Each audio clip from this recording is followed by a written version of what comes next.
নাকি? আমি দেব। না না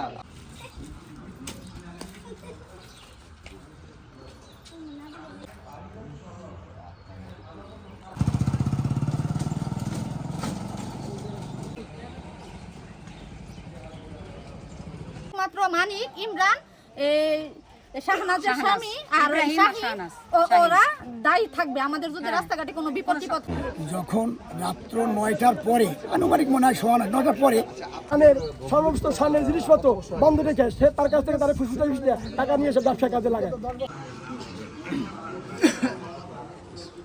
এখানে মারামারি হয়েছে, আমরা সেই মারামারির সুষ্ঠু বিচারের দাবিতে মানববন্ধনে দাঁড়াইছি। কাদেরকে মারামারি? মারামারি মারছে আমার ননদের আর আমার দেওরের। আপনি কে? আমি হয়েছি আমার শাহনাজের বোন। দেখি যে দোকান উঠে আমার দুটা ভাই ঘরে দরজা আমরা দিতে চাইছিলাম ভয়। আচ্ছা, আরেকজন আমাদের পাড়া প্রতিবেশী আর দুজন হচ্ছে আমার চাচাতো ভাই।